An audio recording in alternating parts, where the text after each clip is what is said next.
In this day and age, no American parent dreams of his kid growing up to be president. Politicians are uncool. But a wise man once said, it's good to be the king. Richard Petty was the king of NASCAR. Elvis was the king of rock and roll. And today, we're the king of Rolex. We are king for a day. This is Around the Crown.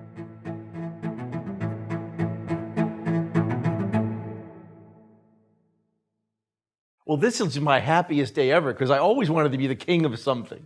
And certainly not of my household, certainly not of Watchbox, but Rolex is the perfect thing to be king of. So I guess we'll start off with product because everybody talks about the watches and the most important thing are the watches. So if I was king, I would certainly expand some of the collection. I'm a big fan of the vintage.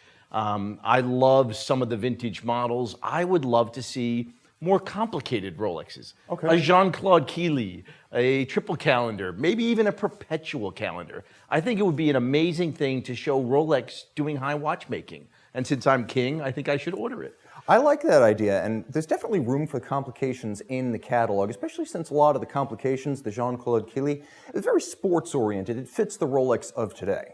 It definitely does. And, you know, they always were sport watches. They were always tool watches. But there are some complications that are highly functional. The chronographs, the perpetual calendars really do make it easier to tell time, to do your thing, to do whatever you do. And I think the ease of using them would be great.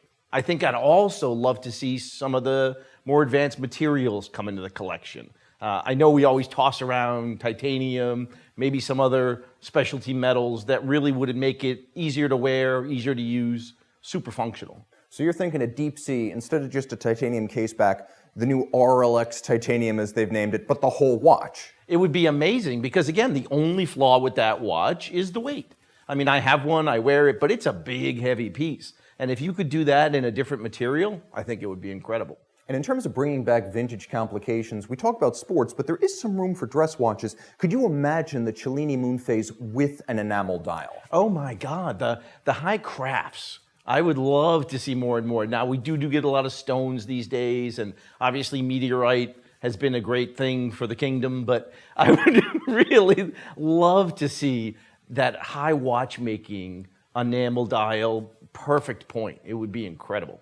Now, if I were the king of Rolex for a day, I would say I'd look at the sales situation, and there's a couple of changes I would make at the retail level. One would be apportioning a certain number of watches to be purchased by lottery each year. So still give the dealers an allocation to promise to their best clients, the old model, but also have something a little bit like what Philippe Dufour and Claude Sapphire did with the Simplicity 20th anniversary. Half of them were awarded through lottery. They weren't given away, but you won the right to buy it through a lottery.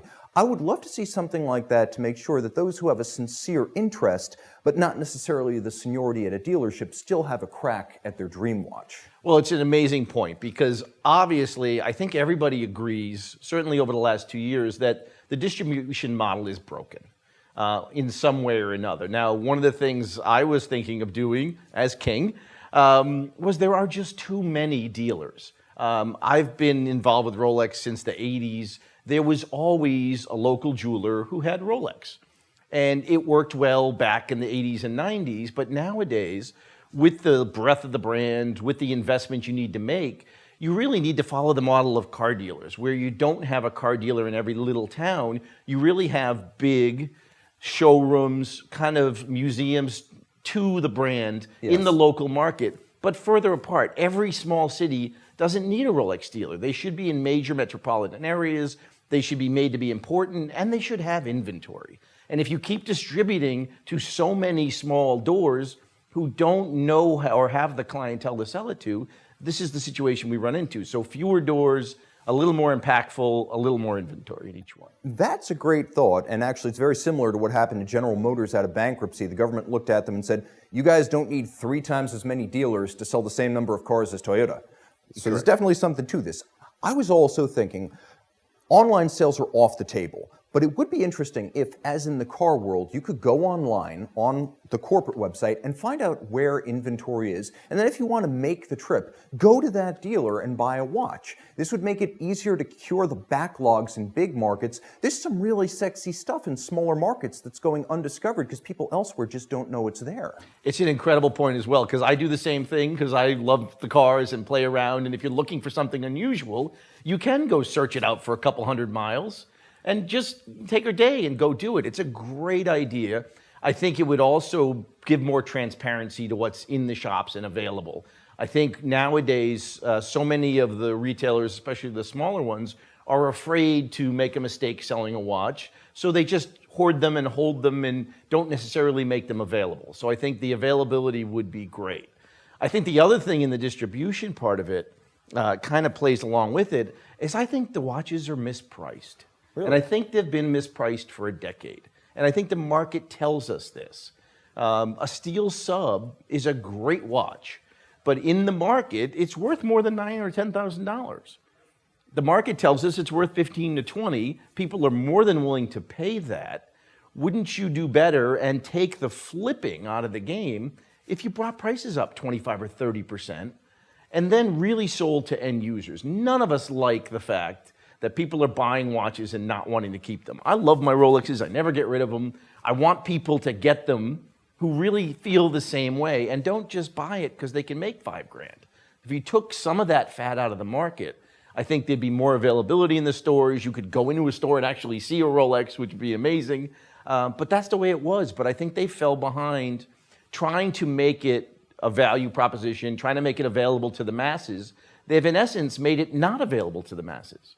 And I really think that's a great point because reducing the velocity of product through the secondary market is a major goal for in-demand brands like Rolex today. And I was thinking about this myself and wondering, what could you do to disincentivize that sort of flipping? Now, Ferrari in the past has done it by leasing cars and not selling them, like with the F50 initially. But I was thinking, if the warranty were fully transferable to comply with all laws about transferable warranties, but Rolex holds the name of the warranted party, that is, they don't send you a warranty card until the warranty expires. They register your name as the holder of the warranty and the owner of the watch. And if you want to transfer it, if you want to transfer a watch to me, then we just call Rolex up and we say, I sold the watch to Tim, transfer the warranty into his name. So if he needs a warranty claim, you're going to be able to set him up. Correct. This way, Rolex knows if you've bought 5 new watches in the past year through your dealer and they've all wound up on chrono. And because you don't get the warranty card as part of the accessory set until the warranty expires, you're not able to sell the watch with its full set right out of the gate. I think that's a great idea because, again, they're having to capture the data would be amazing.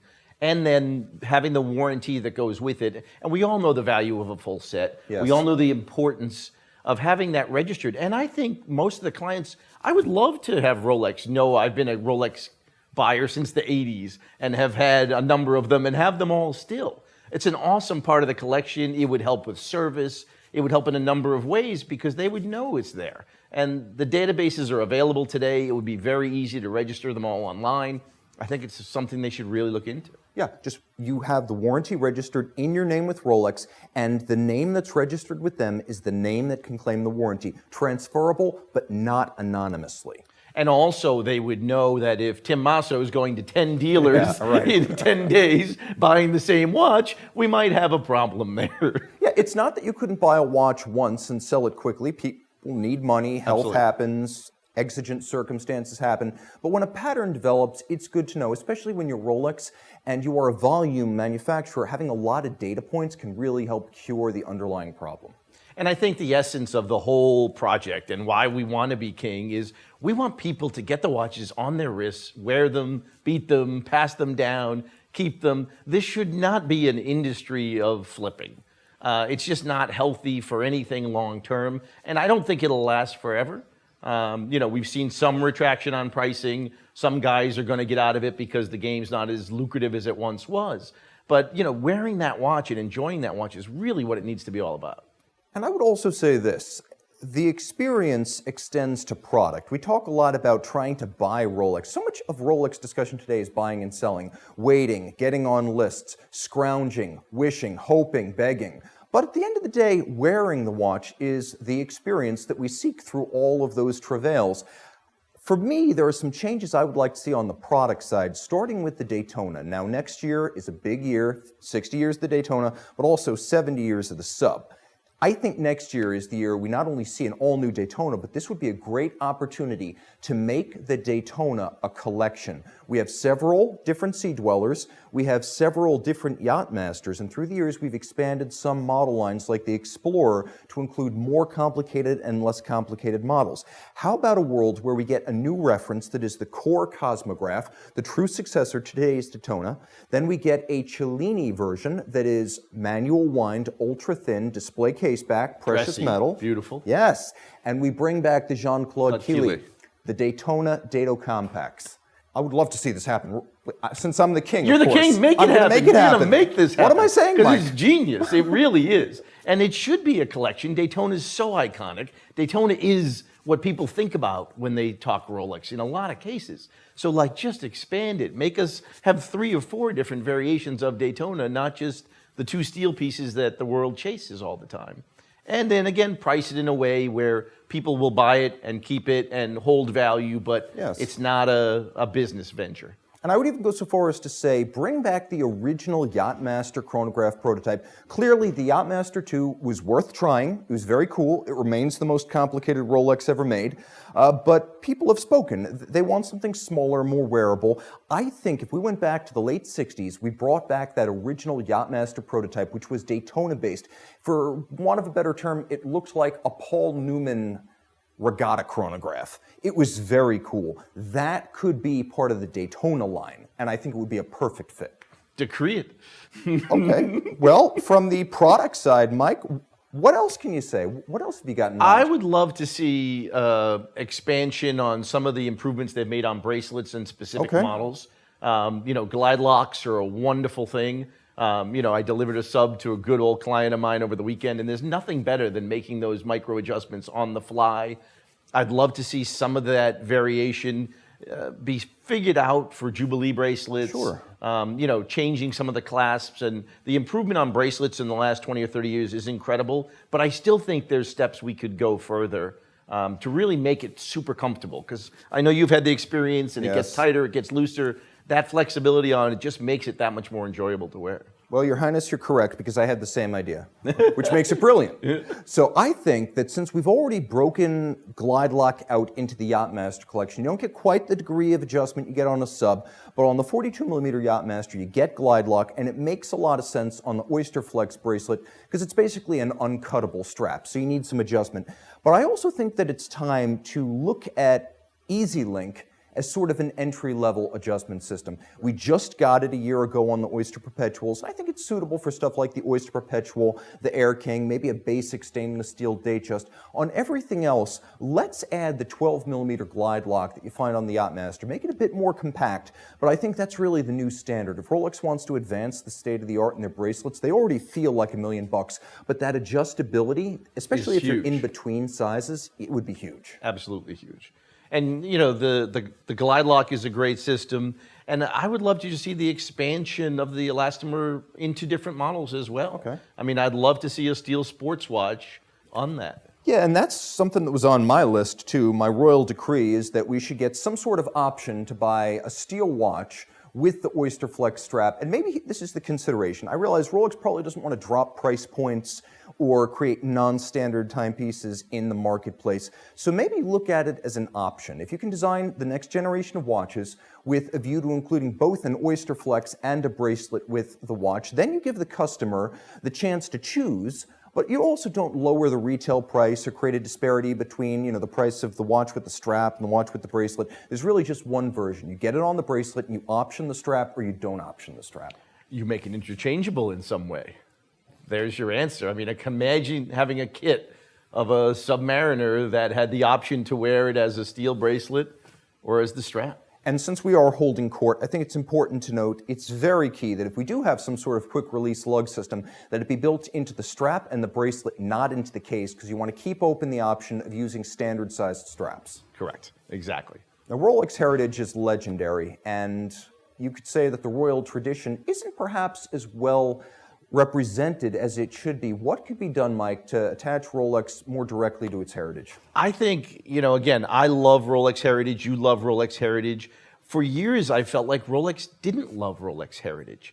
And they kind of looked at, I remember one of the best lines I ever heard when I was in the Rolex factory the one time. It was incredible. And at the end, one of the gentlemen I was with asked about a museum. And they very much looked at us and said, why would we want to highlight inferior product? Basically saying that what we make today is better than what we made yesterday, so we don't want to highlight that. I would disagree that it's been so long, there's so many generations now of Rolex that, yes, technologies were different 30, 40, 50 years ago. Bracelets were different, cases were different, materials were different. But there's a great lineage. And it would be like Ferrari saying, we don't care about the cars we made in the 50s, 60s, and 70s. Everybody cares about that. Of course. And this is something that they should promote.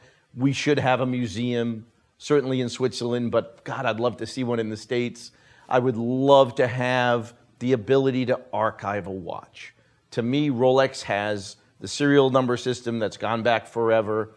There would be nothing better than know that my vintage watch was born this way, and not put together with a different dial, or the bezel changed, or was that blueberry really a blueberry, or did somebody just put a bezel on it?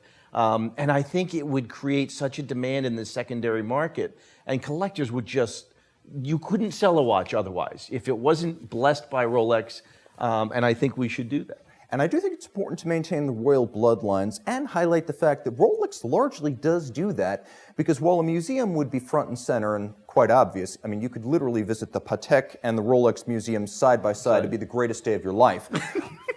But there's the atelier that no one knows exists. Nobody knows exists. We're not promoting it enough, but it does give that royal blessing when your watch is accepted for that. So why not make that process available globally, so all of our subjects could bring their Rolexes and have them blessed Throughout the realm.